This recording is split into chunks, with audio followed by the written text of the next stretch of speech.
Hi everybody, week 5 of distance learning, and I've got some lovely stories to share with you for this week. So we're going to start off with this story set in the UAE called The New Project. I wonder if you recognise any of the buildings in the landscape there.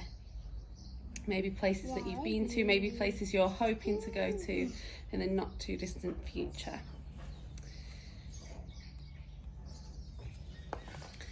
In assembly, the school principal announced there would be a competition for the best end-of-year project. I wondered what I could make to stand a chance of winning the competition. I thought about it all the way home and decided maybe my family could help. After we had our lunch, I found a good opportunity to ask them about new and unique ideas I could use for my project. My sister Nora's eyes lit up and she immediately said, "Why don't you bake cakes and let customers decorate them?" Then my brother Salim said, "Or you could sell colourful hats and watches." I looked at my mother.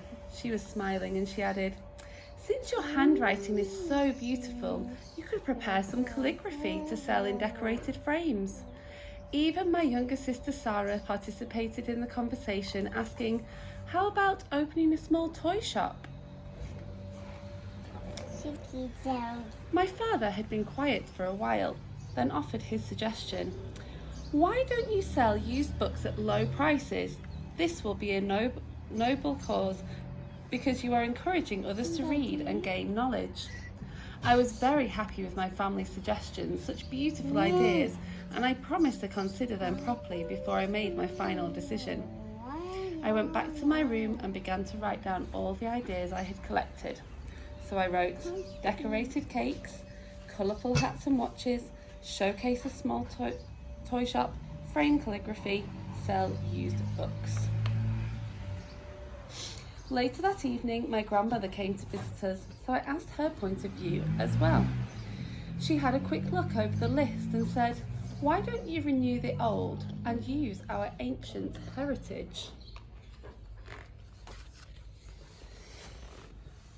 I listened to my grandmother retell the story about our ancestors being leaders in palm cultivation, harvesting dates and diving into the deep blue sea in search of natural pearls.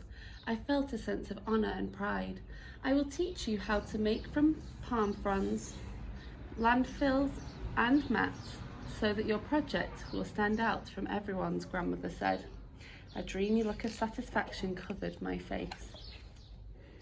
After all of the suggestions, I liked my grandmother's idea the most, so I made a list of what I needed to do and instructed, "Let's start with this project. We need to collect a lot of palm fronds and dates from the palm trees."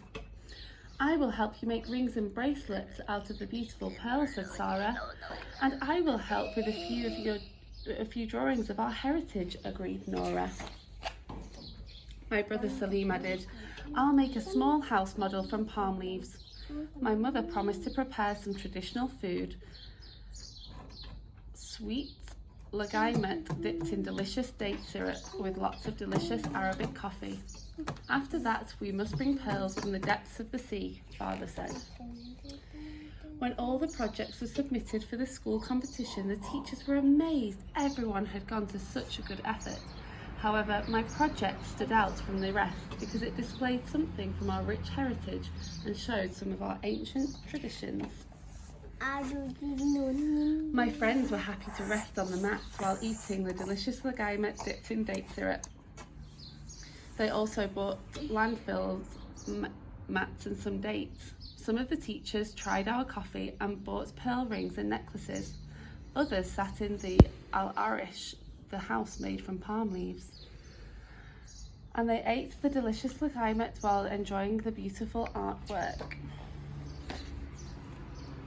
My school principal was impressed by the idea of renewing our heritage and with the pictures that hung in the al-arish, which represented our culture. My teacher liked the idea of the house model made by my brother Salim that we put in the courtyard. The art teacher clapped happily when she saw my sister Nora's artwork. She drew fishermen working next to an old wooden boat, but her favourite was another piece which showed an old historical mosque. The next day, the school principal honoured the participants of the competition. I was so happy to be nominated for the best project. I realised the spirit and traditions of our ancient heritage are both interesting and authentic, and it was so much fun working with my family. I returned home straight after school carrying the award, held it up and announced proudly, "Best project succeeded because of your cooperation, positivity and support." I gave a wide smile before I continued, "Thank you all. Shukran." Mommy?